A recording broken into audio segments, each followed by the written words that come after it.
ওইর মধ্যে গিয়া হামাগুড়ি দেওয়া আরম্ভ করেন, আটু গালা দিয়া। রাসূলুল্লাহ এইভাবে হাত আপনার গুড়ার ফলে কদম বাড়ানি আরম্ভ করেন, সুবহানাল্লাহ। আর হযরতে হাসান জানাইন, হাসান তুমি আমার পিঠে উঠো, হুসাইন তুমি আমার পিঠে উঠো, আমি তোমাদের গুড়ার সাতটা নিবারণ করিয়া দেই, বলো সুবহানাল্লাহ। হযরতে হাসান আর হুসাইনে রাসূলুল্লাহর কাঁধে চড়িত্রা পিঠের মধ্যে চড়িতেছেন। ইন দি মিন টাইম রাসূলুল্লাহ কাছে হযরতে জিবরিল আয়া মসজিদুন নববীর মধ্যে প্রবেশ করেন। মসজিদে নববীর মধ্যে জিবরিল আয়া রাসূলুল্লাহর খিদমতে হাজির হন। আল্লাহর নবীর নিকটে হযরতে হাসান হুসাইনে ফরমাইন, নাজি আমরা গুড়ার স্বাদ মিটাই দিলা, কিন্তু আমরা গুড়ার যে লাগাম যেটা আছে এই লাগামটা তো আমরা পাইলাম না। গুড়া চড়তে লাগাম লাগে না নি। রাসূলুল্লাহ হযরতে হাসান হুসাইনকে ফরমাইলো, হাসান ও হুসাইন তোমার টান্ডে আমি লাগাম দিতেছি, তুমি তাই লাগাম ব্যবহার করো। হাদিসে বর্ণিত রাসূলুল্লাহ নিজের পাগড়ির যে সুর যেটা আছে ওটা হযরতে হাসান হুসাইনকে হাত লাগাইয়া দেন, সুবহানাল্লাহ। হাসান হুসাইনে এই লাগামর বদলা আল্লাহর নবীর পাগড়ি দিয়া এই সাতটারে তারা মিটায়। আল্লাহর নবীর খেদমতে এই সময় জিবরিল হাজির হয়। জিবরিল বিষয়টা দেখিয়া মুস্কি হাসি দেন আর দিয়া হযরতে হাসান হুসাইনকে ফরমাইলো, হাসান ও হুসাইন আজকে বড় বালা বাহন তুমি তেন পাইছো, অর্থাৎ কার পিঠে সওয়ার হইছো এই পৃথিবীর মধ্যে উত্তম এর মোতাবিক আর কেউ নাই। রাসূলুল্লাহর সমকক্ষ কেউ আছে না? নাই। আল্লাহর হাবিবে মুস্কি হাসি দেন, কথাটা লক্ষ্য করিও। আল্লাহর হাবিবে হযরতে জিবরিল দিয়ে ফরমাইন, জিবরিল না না না না না জিবরিল না, জিবরিল বাহনটা কি আরোহী আরো উত্তম, অর্থাৎ আমার চাইতে আমার পিঠে যারা আরো উত্তম, জুড়ে বলো সুবহানাল্লাহ। তাহলে বোঝা গেল রাসূলুল্লাহ এরারে মহব্বত করতা, রাসূলুল্লাহ এরারে কিতা করতা, মহব্বত করতা। হায় রে হায়, আল্লাহর নবীর নিকটে একদিন হযরতে হাসান হযরতে হুসাইন গিয়ে উপস্থিত হন। উপস্থিত হইয়া রাসূলুল্লাহ সাল্লাল্লাহু আলাইহি ওয়াসাল্লাম মসজিদুল নববীর মধ্যে নামাজ পড়তেছেন। আল্লাহর নবী যখন নামাজ পড়তা, রাসূলুল্লাহর নামাজের নিয়ম আসলো, আল্লাহর নবী যত সময় আপনার দাঁড়ায়া কিরাত পড়িতা তত সময় রাসূলুল্লাহ রুকুর মধ্যে থাকতা, তত সময় রাসূলুল্লাহ সিজদার মধ্যে থাকতা। হামা কদর সিজদা, হামা কদর কওমা, হামা কদর জলসা, হামা কদর রাসূলুল্লাহর কিয়াম, বুঝা যাননি? আল্লাহর হাবিবে দেখা যায় এই দিন আসরের নামাজে একটা সিজদা দীর্ঘ করলা, লম্বা করলা। আল্লাহর নবীর সাহাবায়ে কেরামগণ সালাম ফিরানির পরে প্রশ্ন করেন, ইয়া রাসূলুল্লাহ, ইয়া হাবিবাল্লাহ, জানতে চাই নবী গো আপনি যত নামাজ পড়েন কিন্তু আজকের নামাজের মধ্যে ব্যতিক্রমী একটা ব্যাপার দেখলাম, চরাচরিত অভ্যাসের খিলাফ একটা ব্যাপার দেখলাম। আল্লাহর হাবিবে ফরমাইন, কি বলে আপনি দুইটা সিজদার মধ্যে একটা সিজদা লম্বা করছো, মাতিও না, মাতিলে আমি ওয়াজ বাদ দিলেই, মাতিলে আমি ওয়াজ বাদ দিলেই। এটা আপনারা সামনে কিসা হইয়া খেয়াল করতে আনিবা। আল্লাহর নবীর উম্মত হল, কথাটা লক্ষ্য করিও। আল্লাহর হাবিব সাল্লাল্লাহু আলাইহি ওয়াসাল্লামে মুস্কি হাসি দিয়া সাহাবায়ে কেরামগুলোরে ফরমায়, ও আমার সাহাবীরা, আমি যখন দ্বিতীয় সিজদার মধ্যে গেলাম, যাওয়ার পরে আমার কাঁধের মধ্যে হইতে কি আমার হুসাইন উঠিয়া বই রইছেন, জুড়ে বলো সুবহানাল্লাহ। আমি চিন্তা করলাম, আমি যদি সিজদাত থাকি আল্লাহু আকবার কইয়া উঠি, আমার হুসাইন উল্টিয়া পড়বা কষ্ট হইব, কারণ হুসাইনকে কষ্ট দিলে আল্লাহ বরদাস্ত করবে না। আমি নবী হুসাইনকে কষ্ট না দেওয়ার লাগিয়া আমি সিজদা লম্বা করিয়া দিলাম, সুবহানাল্লাহ। তাহলে বোঝা গেল হযরতে হুসাইনকে রাসূলুল্লাহ কতখান মহব্বত করতা। আমরা আজকে হুসাইনের আলোচনা করলে কিতাও বা কর্ম উদাহরণ নিবা। আল্লাহর হাবিব সাল্লাল্লাহু আলাইহি ওয়াসাল্লামে দেখা যায় হযরতে হুসাইন হাসানকে বড় মহব্বত করতা। হায় রে হায়, হযরতে হাসান হুসাইনকে জিবরিলেও মহব্বত করতা। আল্লাহর হাবিবর খেদমত সাহাবায়ে কেরাম যারা যাইতা তারাও মহব্বত করতা। হাদিসে বর্ণিত একজন সাহাবীর নাম হইল দাহিয়াতুল কলবি। আল্লাহর নবীর খিদমতে দাহিয়াতুল কলবি নামক সাহাবী হাজির হইতা তখন হযরতে হাসান আর হুসাইনের লগে মিষ্টি দ্রব্য নিতা আর হযরতে হাসান আর হুসাইনের হাতে তুলিয়া দিতা। আমরা বাড়ির যারা ছেলে মেয়ে আসেন, বাচ্চা কাচ্চা আসেন, কুটুম কেশু আমরা যখন যাই তখন এত কোনো বিস্কুট উস্কুট কোনো মিষ্টি দ্রব্য বা ফল ফ্রুট নিয়ে যাই কি যাই না। এটার মধ্যে সুন্নত, এটা হইল সুন্নত, এটা হইল সিলা রহমের একটা আলামত। আল্লাহর হাবিবের সুন্নত রেখে যদি ইত্তেবা করে, আল্লাহর হাবিব ফরমায়েন মান আহাব্বা সুন্নতি ফাকাদ আহাব্বানি, যে আমার সুন্নতরে মহব্বত করলো সে আমারে মহব্বত করলো। ওয়া মান আহাব্বানি কানা মাই ফিল জান্নাহ, যে আমারে মহব্বত করে সে আমি রাসূলুল্লাহর সঙ্গে জান্নাতে যাইবে। বাইরে বন্ধুরে, একটা বাচ্চার হাতের মধ্যে যদি আপনি একটা চলকেট দিয়া তার মনকে জয় করতে পারেন, আপনার এক জিন্দেগির ইবাদতটা কি আরো উন্নত ইবাদত হয়ে যাইবা। সুবহানাল্লাহ। একটি ঘটনা তাজকিরাতুল আউলিয়াত কি বর্ণনা করে, আল্লাহর দুইজন ওলি বাল্য বন্ধু ছিল। এরা বাল্যকালে আপনার উভয়ের বন্ধুত্বটা বড় আপনার গাঢ় ছিল। কিছুদিন পরে উভয় দেখা যায় পৃথক হইল। একজন বন্ধু আল্লাহর রাজি আর খুশি করার লাগে জঙ্গলের মধ্যে যায়। সেই জঙ্গলে গিয়া দেখা যায় আল্লাহ আল্লাহ করিয়া 12 বছর অতিবাহিত হয়। 12 বছর যাওয়ার পরে একদিন বন্ধু একটা বাজারের মাঝে একটা বাইর হইছিল। বাল্য বন্ধু যায় না, আপনার শরীয়তের পাবন যায়, কিন্তু আওলাদ বংশ আছেন, বাচ্চা কাচ্চা আছেন, পরিবার পরিজন আছেন, তাই গেছেন বাজারও, বাজার করাত মার্কেটিং করাত গেছেন। নারী যাওয়ার পরে বাল্য বন্ধুরে দেখিয়া আপনার কইলা যে আপনি তো ছোটবেলা করে আপনার আমার অমুক, তে আপনার তো ওলা পরিচয় লাগে। কইতে সময় আল্লাহর মন্দায় কইলা জি হয়, আজকে আমার বাড়িখানো আপনি আমার মেহমান, আপনারে আমি দাওয়াত দিলাম, আপনি আমার বাড়িখানো কিতাবের মাঝে আইছে। আল্লাহর বান্দায় গ্রহণ করেন দাওয়াতটা। গ্রহণ করার পরে বাড়ির মধ্যে রওনা হইন। আল্লাহর বান্দায় নিজের বন্ধুকে আদর অভ্যর্থনার উদ্দেশ্য খরচ করেন, বাড়ির মধ্যে নিয়ে যায়। রাস্তার মধ্যে তাকি ছোট্ট একটা পুতলা লইন, যেমন ধরো আমরা ডাইলবুট জেলা লইলা। আল্লাহর বান্দায় বাড়ির মধ্যে দুইজন ছেলে আসলা, দুইটা বাচ্চা আসলা, এই দুইটার হাতের মধ্যে এই পুতলাটা নিয়ে দে। বাল্য বন্ধু যাইন জঙ্গল, আপনার বিয়া শাদী ভিন্ন, পাড়া প্রতিবেশীর সম্পর্ক ভিন্ন, গাছের ফল মূল খাইয়া গোটা কাটা খাইয়া ইবাদত করিয়া 12 বছর অতিবাহিত করছেন। এই কত আনন্দের সহিত বন্ধুর লগে বন্ধুর বাড়ির দাওয়াতও যাইতিরা। ই বাড়ি যাওয়ার পরে এই বাচ্চাই তো রাত ওই মশাইবু দেওয়ার বাদে আল্লাহর বান্দা খান্দা আরম্ভ করে দিয়েছে। মাতিয়াল ঘটনা।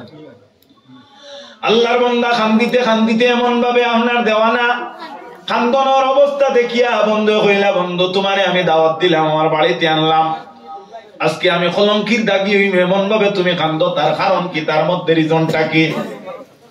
আল্লাহর বান্দায় উত্তর দেও, বন্ধু তোমার বাড়ির মধ্যে যখন আমি আইলাম তখন আমার মনের মধ্যে একটা আশা আসলো, এখন কিন্তু আমি নিরাশ হইয়া গেলাম। কান্দো খেনে বিলে আমি 12 বছর একাগ্রতায় জঙ্গলের মধ্যে নির্জন স্থানে দিন যাপন করলাম আমার আল্লাহরে খুশি আর রাজি করার লাগি, কিন্তু একটা দিন আমি আমার আল্লাহর আরশে এইভাবে আমি হাসাইতে পারলাম না ইবাদতির মাধ্যমে। আজকে দুইটা বাচ্চার মনকে খুশি করায় আল্লাহর আরশে যে এইভাবে হাসে, দেখলাম আমার জীবনটা বেকার গেছে। সুবহানাল্লাহ। এর লাগি রাসূলুল্লাহ ফরমায় কুলুবুল মুমিনিনা আরশুল্লাহ, মুমিনের দিল যেটা এটা হইল আল্লাহর আরশ।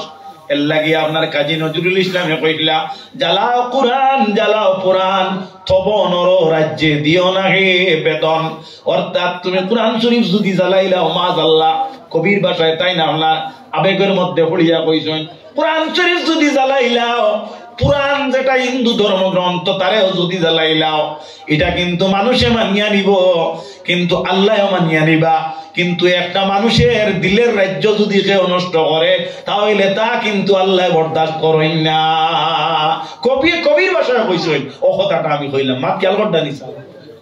আল্লাহর নবীর উম্মত হল রাসূলুল্লাহ কইছেন কুলুবুল মুমিনিনা আরশুল্লাহ, মুমিনের দিল হইল আল্লাহর আরশ। তাহলে বুঝা গেল মুমিনের দিলে যদি কষ্ট পায় তাহলে আল্লাহর আরশে কষ্ট পায়, আল্লাহ বেদয়া হয়। এর লাগি জিন্দেগির মধ্যে কোনো মানুষের বদদুয়া নিও না। কোনদিন বদদুয়া নিও না। বদদুয়া ওলা আপনার মারাত্মক একটা দোয়া, যে দোয়ার বিনিময়ে মানুষের বংশ পর্যন্ত নষ্ট হয়ে যায়। সামান্য একটা দৃষ্টান্ত দেই।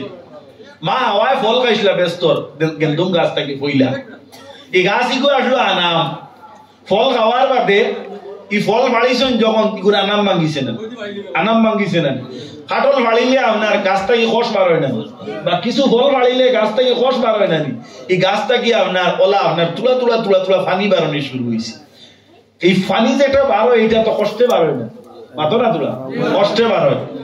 গাছে বদদুয়া করে, আল্লাহ রব্বুল আলামিন আমি আনাম ফল গাছটা কি যে মহিলায় ফল ফাড়িয়া আমারে কষ্ট দিছ, আপনি মুনিব রব্বুল ইজ্জতে যেন এই মহিলাদের কাছটা কি এইভাবে কষ বাহির করো, এর লাগি মেয়ে লোকর ঋতুস্রাব কিয়ামত পর্যন্ত হইব। বুধ হইছো, বুধ হইছো। বাইরে বন্ধুরে লক্ষ্য করো, কুকুর একটা প্রাণী আপনারা চিনেন, বড় নিকৃষ্ট প্রাণী। এই কুকুরের ব্যবহার আপনারা দেখছেন। কুকুর মানুষে না দেখার আগে পৃথক হইতে পারে না। তার কারণটা কিটা? নুহে জলজলা যখন হইছিল, মাঠটা বুঝিও, আমি ভাঙ্গিয়া দিতেছি না, কিন্তু আপনারা ভালোভাবে উপলব্ধি করবা। নুহে জলজলার সময় আল্লাহ রব্বুল আলামিনে নূহ আলাইহিস সালামের নৌকার মধ্যে পৃথিবীর যত জন্তু জানোয়ার 18,000 মখলুকাতের মধ্যে থাকি মানব ভিন্ন এক জুলারে আল্লাহ ওটা নির্দেশ দিছিলা। আর এই সময়টা আসলো রমজানের মাস। রমজান মাসের মধ্যে সেই যুগেও আপনার বৈধ মিলনটা ছিল আপনার নিষেধ। নবী হযরতে নূহ আলাইহিস সালামে প্রাণীরারে জানাইয়া দেন, তুমি তেন কোন অবস্থাতে অন্যের সঙ্গে মিল মিলাপ করিও না। এই সময় কুকুর প্রাণীটাই কিন্তু এই কর্মটা আরম্ভ করে। বিড়াল নামক যে প্রাণী, এই বিড়ালে নূহ আলাইহিস সালামরে ডাক দে, ও নবী নূহ, আপনার কথারে অবমাননা করিয়া আজকে কুকুরে দুষ্টামি করতেছি। কইতে না কইতে দুইটা কুকুর পৃথক হইয়া যায়। আবার দেখা যায় বিড়ালটা শর্মিন্দা হইল না। যখন নুয়ে দেখলা না, কেস দেওয়ার বাদে পুলিশ ইনকোয়ারি দেখা যায় নির্দোষ, তখন তো যে কেস দিছে এই আসামি হয়ে গেল না, আসামি হয়ে গেল না। তখন বিড়ালটা আপনার শর্মিন্দা হয়ে গেল। আর বড় বিনয়ের সহিত আপনার সমুদ্র অর্থাৎ বিশ্বর মাঝে ফ্লাড আল্লাহ করিয়া দিছ, ও নৌকার মাঝে খান দিল। অসহায় অবস্থায় দোয়া করলে আল্লাহ কবুল করে। কম থেকে আর একটা দলিল খেয়াল করি, এটা মাত্র অর্থ আসছে না। এই সময়ে দেখা যায় বিলালে আল্লাহর দরবারে কান্দন আরম্ভ করে আর বলে, আল্লাহ বর্তমানে আমার স্বজাতি আর কোনো বিড়াল নাই। আমি আজকে নবীর তত্ত্বাবধানে এই নৌকার মধ্যে আমি সময় অতিবাহিত করতেছি। আমি নবীর পক্ষে তাকিয়া কুকুরের ব্যাপারে নবীরে আমি অবগত করছি। আর এই কুকুরটা পৃথক হওয়ার কারণে আমি শর্মিন্দ হয়ে গেছি। আল্লাহ যদি সে আবারও সেইভাবে আরম্ভ করে, নবী না দেখা পর্যন্ত আপনি মওলায় পৃথক করিও না। এই বিড়ালে দোয়া করার ফলে কিয়ামত পর্যন্ত এই কুকুরের এই অঘটনটা থাকবো। বুঝা গেছে নি? আল্লাহ নবীর উম্মত হল, এর লাগি 3 গুণ মানুষের দুয়ারে আল্লাহ ফিরায় না। অর্থাৎ 1 গুণ মানুষ আপনার মজলুম যারা, অত্যাচারী মানুষ যারা, এরার দোয়া কোনো সময় ফিরে না। যাই হোক, আমার নবীর উম্মতেরা, আল্লাহ নবীর নাতি হযরতে হাসান আর হুসাইনের ব্যাপারে আলোচনাতে ছিলাম। ওই জায়গার থেকে কথাটাই বাদ হয়। লক্ষ্য করো ভাইরা বন্ধুরা, আল্লাহর নবী সাল্লাল্লাহু আলাইহি ওয়াসাল্লামে হযরতে হাসান হুসাইন রে কত মহব্বত করতা, ও কথা কোয়াত আসলাম। আর নবীজির নাতি দয়ের কাছে যখন সাহাবায়ে কেরাম যাইতা, তখন তারাও নবীজির নাতি দয়কে মহব্বত করতা। একজন সাহাবীর নাম হইল দাহিয়াতুল কলবি। এই সাহাবী যখন রাসূলুল্লাহর খেদমতে যাইতা, হযরতে হাসান হুসাইনি মিষ্টি দ্রব্য খুব ভালো খাইতা। তাদের সঙ্গে হযরতে দাহিয়াতুল কলবি মিষ্টি দ্রব্য নিয়া যাইতা। যাব কথাটা লক্ষ্য করো, মাতিও না, মাতিও না। ও ভাই খেয়াল করো, আর অসুবিধা হইলে আমি বাদ দিলে মেয়েতে আমার অসুবিধা, আমি বুঝলাম বাঁচিলাম, আমি বুঝলাম বাঁচিলাম। আল্লাহর হাবিব সাল্লাল্লাহু আলাইহি ওয়াসাল্লামের উম্মতগণ, হুজুর নবী করিম সাল্লাল্লাহু আলাইহি ওয়াসাল্লামের খিদমত তাহিয়াতুল কলবি যখন যাইতা মিষ্টি দ্রব্য নিয়া যাইতা আর হযরতে জিবরিল আমিন যাইলেন রাসূলুল্লাহর কাছে আল্লাহর দূত হিসাবে আসা যাওয়া করতা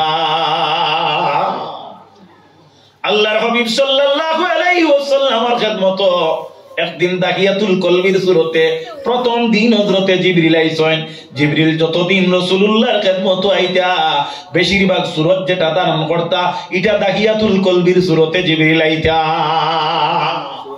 কেনে আইতা এই তো ফেরেশতা এই ইয়াওয়ার ক্ষমতা আসলো বলে হ্যাঁ আসলো ফেরেশতা যারা ওয়া জিসমান নুরানিয়ুন ইয়াতাশাক্কালু বিল আশকালিল মুখতালিফা এরা নূরের জিসিম নূর দ্বারা তৈরি আর যে কোনো সময় যে কোনো মুহূর্তে তারা যে কোনো জাতির রূপ ধারণ করা ক্ষমতা আছে এর কারণে জিবরিল একজন মানুষ রূপে রাসূলুল্লাহর খিদমতে হাজির হইতা সুবহানাল্লাহ এই খে তাহিয়াতুল কলবি সর্বপ্রথম যেদিন আইছেন হযরত ইমাম হাসান হুসাইন রাসূলুল্লাহর দ্বারও আসলা হাদিস শরীফের মাঝে আইছে আল্লাহর হাবিবের খিদমত আইয়া হযরতে জিবরিলে আলোচনা কতরা রাসূলুল্লাহকে গল্প গুজর কতরা আর হযরতে হাসান হুসাইনে খালি তাহিয়াতুল কলবি মনে করিয়া জিবরিলের বাদি খালি চাইন যে দেরিও এখানে আবো তো আজ কোনটা দেই না প্রত্যেকদিন তো দেই না নি আর আই যাবো কিতা কতরা কিচ্ছু দিতরা না তারা আপনার মামলা আসিল না ও ছোট বাচ্চাই কমচিন শিশু আপনার বেবুজ শিশু তারা দুজনে খালি জিবরিলের বাসাইতরা হালাকে তো জিবরিল নাই হালাকে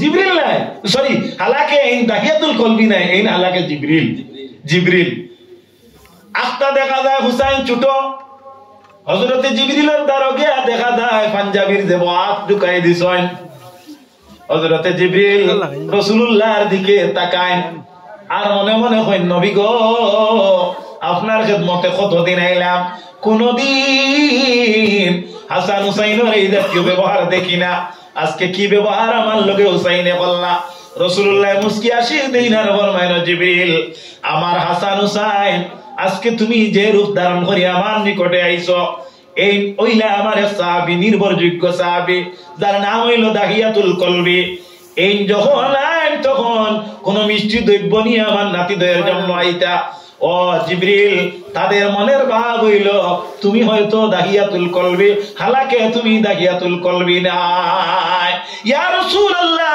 ইয়া হাবিবাল্লাহ মেহেরবানি করিয়া আমি যে দায়িত্বে আইছি একটু বিরতি চাই আপনি আমার বিরতি দেন আমি আল্লাহর দরবারে যাইতে চাই হযরতে জিবরিল আল্লাহর নিকটে যান গিয়া বলেন আল্লাহ আজকে নবীর খিদমতে গিয়া আমি বড় শর্মিন্দা হইলাম মেহেরবানি করিয়া আপনি মওলা আমারে কোনো একটা দ্রব্য দাও যা দিয়ে আমি হাসান হুসাইন দে খুশি করতে পারি আল্লাহ রাব্বুল আলামিন ফরমাইলো জিবরিল যাও বেহেশতের 8টা দরজা তোমার জন্য আমি খুলিয়া দিলাম তুমি বেহেশতে প্রবেশ করো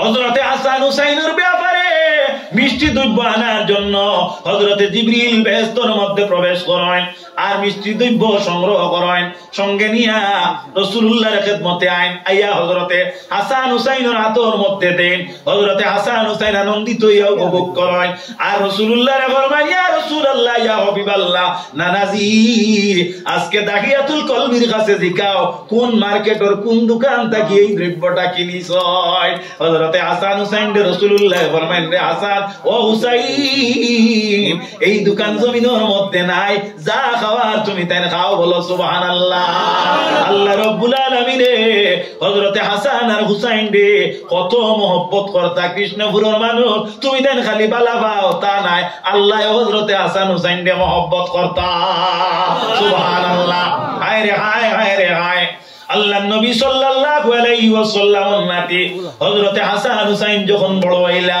হাদিসে বর্ণিত রাসূলুল্লাহ ফরমায় আমি পৃথিবীতে কি যখন বিদায় হইব ইন্তেকাল করব এরপরে ইসলামের খেলাফতি 30 বছর চলবে গুনাহগুনি কিছু মাতিয়ার সময়ের সংকীর্ণতায় 30 বছর ইসলামের খেলাফতি চলবে হাদিসে বর্ণিত হযরতে আলী রাদিয়াল্লাহু তাআলা আনহু জাইনাইন হইলা গিয়া 4 নম্বর খলিফা ইসলাম জগতের 6 নম্বর খলিফা 4 নম্বর খলিফা পয়লা হযরতে আবু বকর দুসরা হযরতে ওমর তিসরা হযরতে উসমান চৌথা হযরতে আলী রাদিয়াল্লাহু তাআলা আনহু রাসূলুল্লাহ ফরমায় আমার পরে 30 বছর এই পৃথিবীর মধ্যে ইসলামের শাসন চলবে খোলাফায়ে রাশিদিন 4 জন আল্লাহর হাবিবর উম্মত লক্ষ্য করো এই 30